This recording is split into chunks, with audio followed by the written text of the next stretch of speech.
This video is sponsored by MPB. More on how to buy and sell used camera gear later. Okay, so I literally just came in the door flying from Stockholm to Copenhagen, and on the plane I managed to photograph the Auroras. That's insane. I even filmed them. I sadly couldn't really see much with my eyes when on the plane because of the lights in the plane. I could see a little bit. But that means a massive aurora storm is going on right now. So I'm obviously going out to photograph that. Sadly, here in Denmark, I am going to have to battle some clouds. It may clear after midnight, which we're crossing our fingers it will, but I'm not entirely sure. I have a whole range of different locations I want to go to. Come and follow along because it's probably going to be crazy.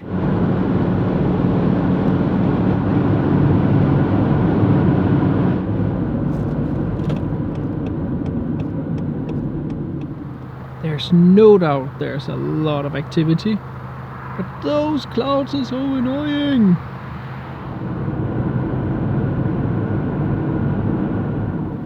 Now that is a green sky. Woohoo!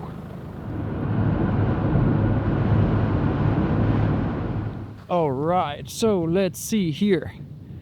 Mill, Northern Lights. Let's see if we can find a proper angle to this.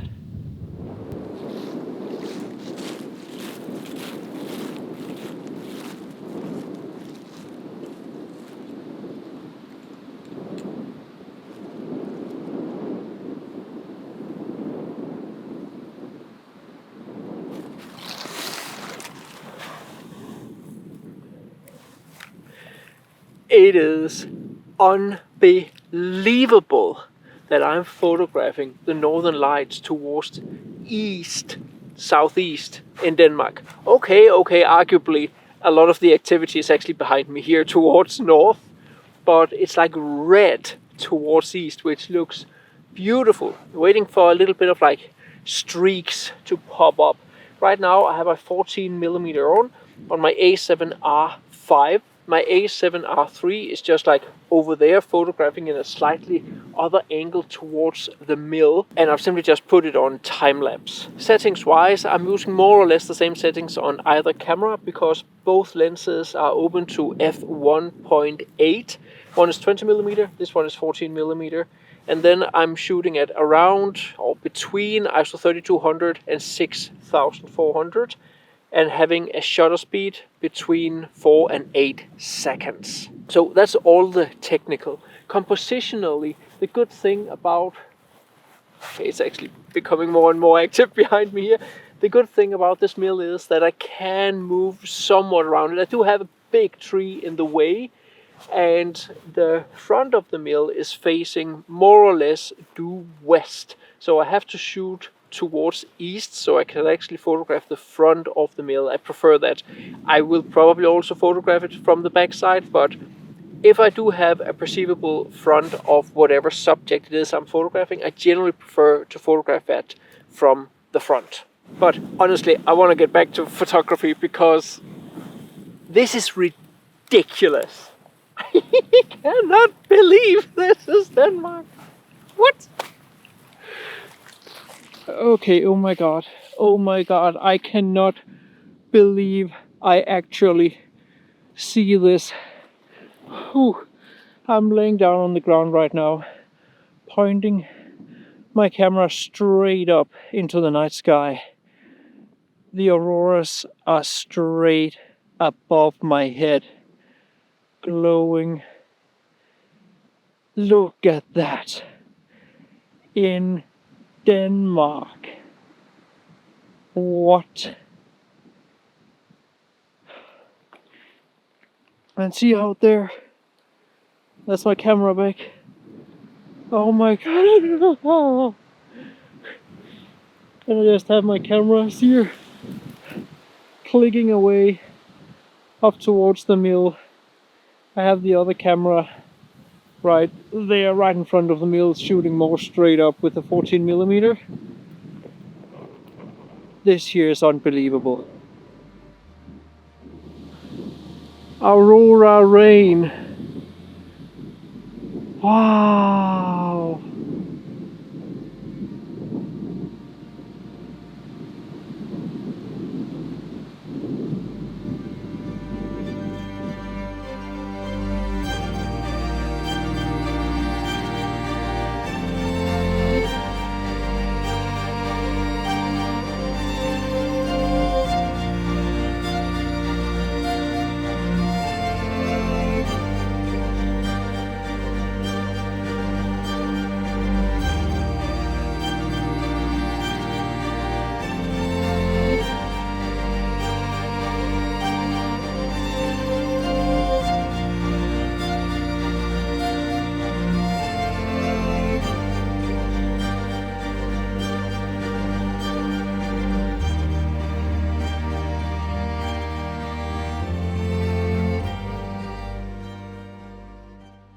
Of all the subgenres of landscape photography, Aurora photography is probably the most gear dependent if you want to optimize your photos. Since you want as fast a shutter speed as possible to capture the texture of the auroras, and as low as ISO as possible as to not get too much grain, especially in the foregrounds, it'll be very demanding for your aperture. Even at f1.8, I couldn't get a much faster shutter speed than 2 seconds if I wanted to keep the ISO below 6400. This means I need a camera with a decent noise performance at 6400, which I have with my full-frame Sony a7R5, but also some fast lenses, and this is where mpb.com comes in. If you're in need of a fast lens for Aurora photography, I'll recommend to check them out as they're a huge platform where you can buy and sell used camera gear. What I learned photographing the Auroras last year was that I definitely needed an ultra-wide angle, so since then I went ahead and bought the Sony 14mm f1.8, my workhorse for this evening. Alternatively, a bit narrower, the Sony 20mm f1.8 is an option, and if you do not mind third-party lenses, the Sigma 14mm f1.8 or the f1.4 version are fantastic too. They both fit Sony, Nikon and Canon. MPB takes care of shipping and all the hassle with buying and selling used camera gear. It's easy to create an account, and if you want to sell some gear, they'll give you a quote, and once they've inspected it, they may even update that quote so you can earn even more from it if the gear is in good condition. I have a link in the description of the video, which I'll highly appreciate that you use, as it gives me a small kickback and MPB can see you come via me. Alright, so almost looking like a smurf here with this white balance. I prefer to have a cool white balance when I photograph the northern lights. Honestly, I think it looks a little bit more like how I see it with my own eyes. Right now my two cameras are just like clicking away, photographing up towards the activity I have here in my background. Honestly, I cannot believe I have goosebumps. You can't see it, but this is ridiculous, absolutely ridiculous. I dared never dream about this. I'm actually predominantly photographing on the southern side of the night sky right now. This is ridiculous. But as you can also see with my Hasselblad here, I'm shooting straight up. I have like this coronal hole thing, I think that's what it's called, like straight down on me. And as much as I love my Hasselblad, I really miss a wide angle lens for this one here. When I'm photographing the northern lights, I only have like 28mm equivalent in full frame terms. But just shooting straight up into the sky and get these beautiful abstract photos of the northern lights looks beautiful. So yeah, oh my, if I can just, there we go. This is unbelievable, unbelievable. I can easily see the colors with my eyes here. That greenish, cold greenish color. And then you can see there's like activity here in the background. Easily see the curtains. Like the last time I saw something like this here was in Lofoten in 2019. Oh wow, this is so good right now. Just need to make sure I really get it. Really want to get this one.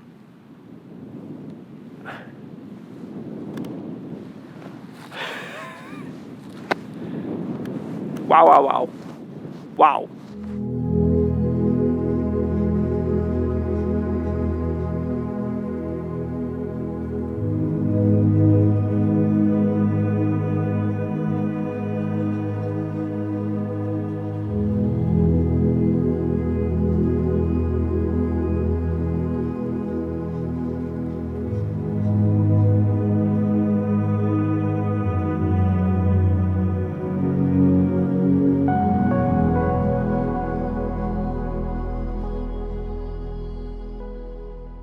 Like, seriously, what the... I can easily see the reds with my own eyes here. I can easily, I tell you, easily see what's going on above my head. Of course it looks better through the camera, but this here is absolutely redonkulous. I think I need to move my other camera just a bit.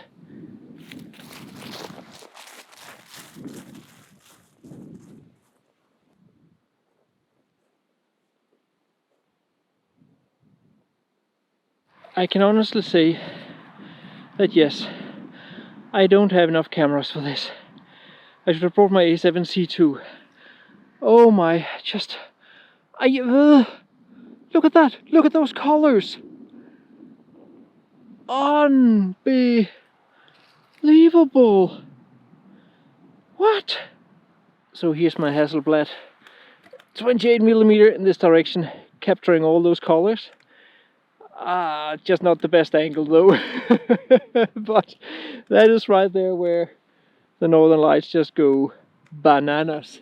But obviously if you follow it all the way over the night sky over here, it's pretty darn active here too. However, I do want to just put this camera up here in a slightly different angle. Although now it's moving back this way. So many decisions to make. Just look at that. Unbelievable.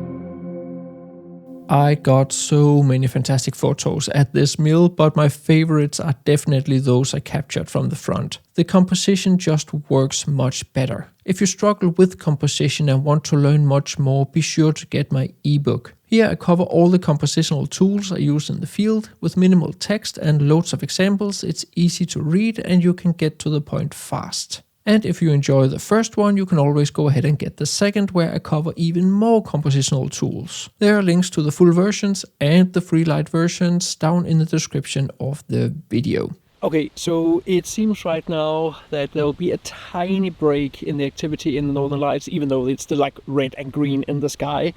So I will just go to another location and check that one out and see if it's worth actually getting a photo there or not. It probably is.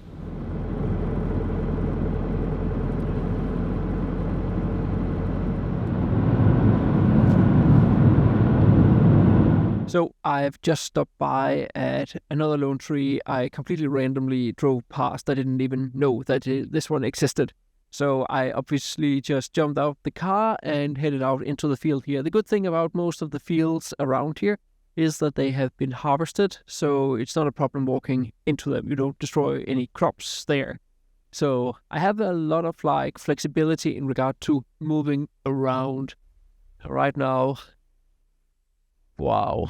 the northern lights just keeps going. Not as active as before, but there are definitely curtains. So I put on the wide angle lens right now. It's using the intervalometer to just capture whatever happens in front of it. Same settings as before. I'm at around ISO 5000, 4000, 6000-ish. f1.8, and that gives me a shutter speed right now of 2.5 seconds, and I actually have a pretty good exposure, pretty clean exposure. Only issue is I'm photographing a lone tree, and with this wind, it will blow a little bit in the wind, but it is what it is. Can't help it. This is dead. Did someone order a burning tree? Wow. Wow, wow, wow, wow. Wow.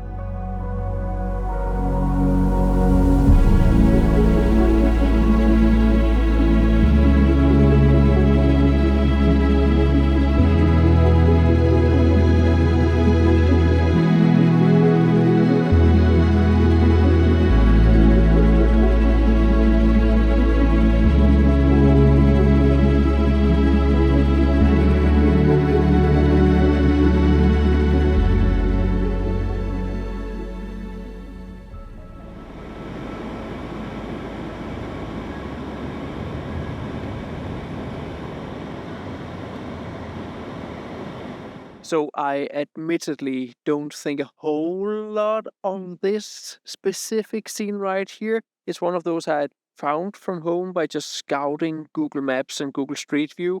And the problem is that this here is a kind of silver birch. And because of the wind, it actually blows around quite a lot, which is obviously not optimal. However, the Auroras seems to be going a little bit more crazy again. So I may actually get some kind of photo if the wind kind of dies down, and it won't be as windy, but whatever. Like it's a kind of a bonus photo, I would say, for this one here. Now you may ask whether or not I could just like increase the shutter speed and get a photo there. And yes, I can, but that would require me to increase the ISO too. I would have to bring it all the way up to like ISO 50,000 if I want to have a fast enough shutter speed to like freeze the motion of the tree. And I don't think that is feasible to clean up afterwards, even with the new AI noise reduction tools. So I will just let it blow in the wind, and it is whatever it is. Another thing I sadly also have to deal with is that there's like this light out there in the background, and I kind of wanted to cover it up with the tree. But the problem is, if I do that, then you can see there's actually two trunks of the tree. I actually think it's two trees next to each other. And I think I prefer to just be like one trunk, and then I may just remove that light there in the background in post-processing.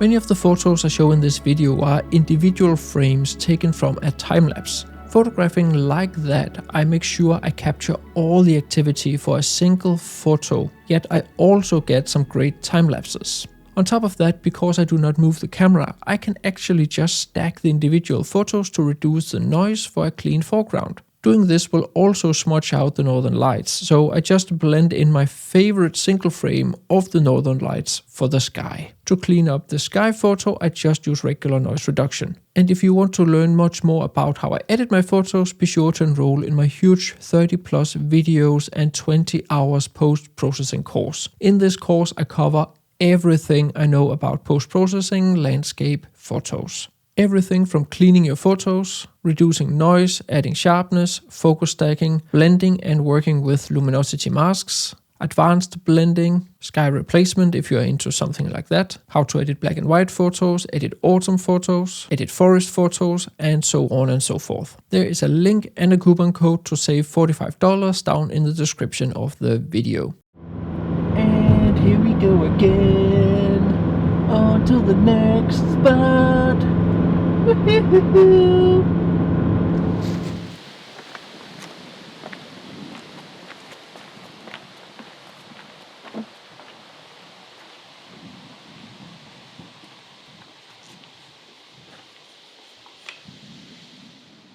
I don't know what that is crazy. I can see that with my eyes, that flickering.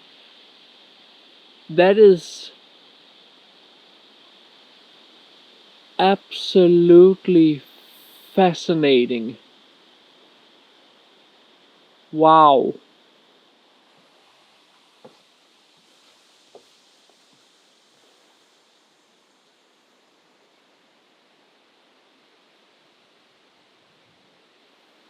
It is really hard. Almost not to get, like, a spiritual slash religious existential experience when you look at a scene like this. Holy macaroni! This is crazy! Crazy, crazy, crazy! I swear to you, you can see me. I talk. This is live. Look at the flickering in the sky right there. Insanity. Pure insanity, that's what it is. That right there is just mega, mega insane.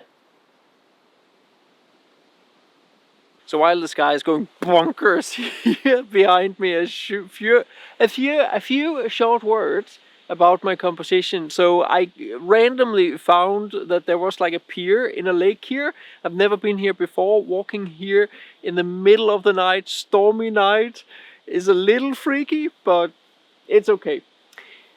So obviously pier, lake means reflection. A lot of wind means less reflection. However, some of the wind sometimes does get caught by the trees.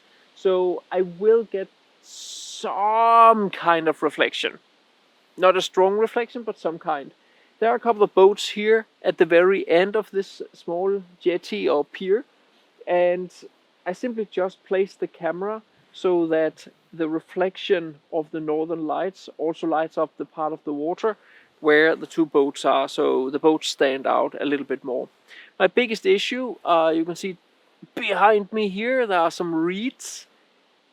They just stick in from the right. I really don't like them. I'm probably going to clone those out in post-processing.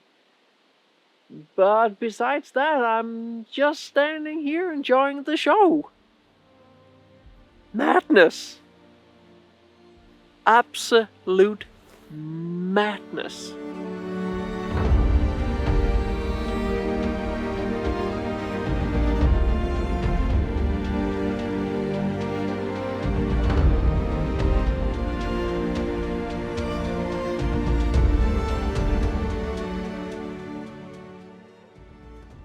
So I have changed my composition slightly. It's a little bit off, but I kind of think it works because you can see I have reeds out here and I have reeds right here, and those reeds come in from either side when I shoot with my 14mm, and then I have the boats. They're a little bit off center. However, to counterbalance that, I now have the reflection of the northern lights that are going curtain streaky.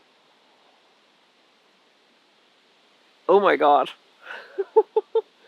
So I think it's okay. I hope it is. I like what I see on the back of my screen here with my main camera.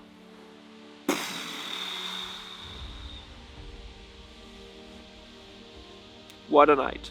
What a night.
So the northern lights just it just keeps going berserk.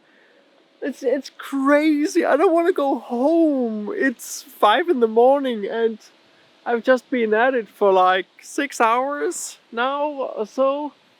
Just over here behind me. Look at that. Look at that. I look scary actually here. Look at that up there. And I'm capturing it in Denmark. I still can't believe it.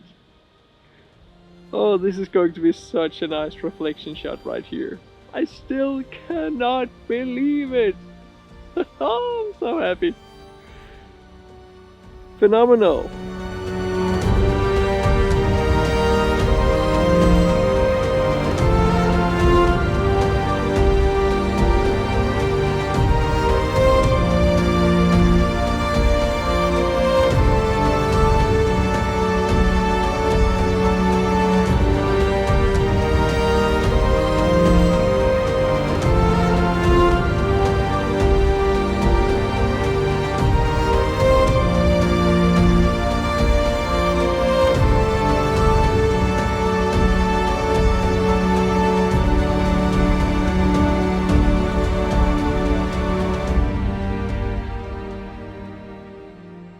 This night will, without shadow of a doubt, go down in photography history. As it turned out, this Aurora storm of the 10th of October 2024 were even stronger than the Aurora storm of May 10th, 2024, which was already the strongest Aurora storm we've had in 30 years. If the top of this Aurora cycle continues like this, we are in for a treat. Just make sure to have your gear ready. My suggestion is to get it from MPP via the link down in the description, and if you want to learn more about composition or editing your photos, there are links to my educational material down in the description too. If you want to learn how to predict the northern lights or photographing it much more in detail, be sure to check out my video on that. There's a link right here. See you next time.